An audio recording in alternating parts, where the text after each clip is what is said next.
तुम्ही प्रयत्न करता. खरी शांतता ही तुमच्या आतमध्ये आहे. ती उघड्या डोळ्यांनी दिसणाऱ्या गोष्टींमध्ये नाही, तर बंद डोळ्यांनी तुमच्या आतमध्ये झाकल्यानंतर तुम्हाला त्या खऱ्या शांततेचा अनुभव होईल.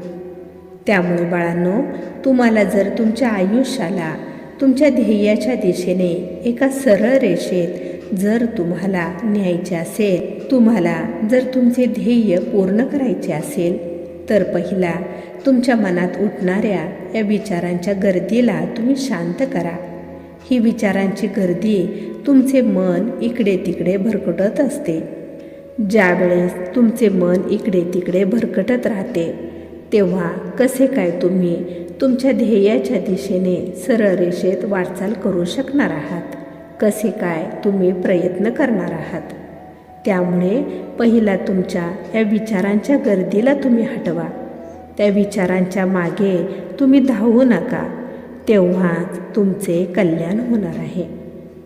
ज्याप्रमाणे रस्त्यावरून जर एखादी गर्दी चाललेली असते, पण तुम्ही त्या गर्दीत सामील होत नाही, लांब उभे राहूनच त्या गर्दीला तुम्ही पाहत राहता, अगदी तसेच तुमच्या मनात चाललेल्या या विचारांच्या गर्दीतही सामील न होता लांबूनच त्या गर्दीला पहा.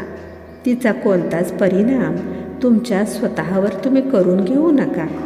कारण जितके तुम्ही या विचारांच्या गर्दीत आत जाल, तितके तुम्ही तुमच्या स्वतःपासूनच दूर होत जाल.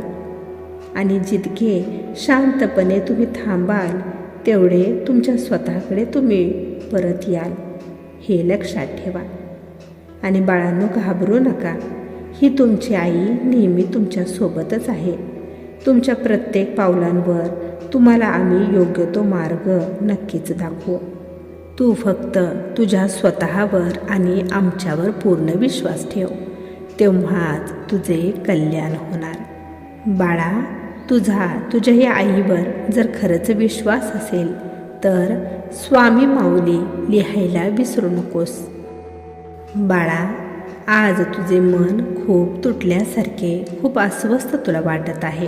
तुला आज कोणाशीही बोलावेसे वाटत नाही. तुझ्याकडे रडण्यासाठी शब्दही उरलेले नाहीत, हे आम्ही जाणतो. तुझ्या मनात सतत हा विचार येतो की सगळं सहन करूनही माझ्याच वाट्याला दुःख का येत असते. बाळा, आज आम्ही तुझ्याजवळ आलेलो आहोत, कारण ज्या रात्री माणूस एकटेपणाच्या गर्दीत असतो, त्याच रात्री त्याचे नशीब बदलायला निर्णय हा घेतला जातो. बाळांनो, जेव्हा तुम्ही रडता, तेव्हा तुमचे ते अश्रू आम्ही मोजत असतो. तुझा एकही अश्रू वाया जाणार नाही. तुम्ही समजता तुमचे कोणीच नाही, पण जेव्हा तुम्ही रडता, तेव्हा तुमच्यासाठी आम्ही जागे असतो. बाळा, नशीब बदलायला आयुष्य लागत नाही.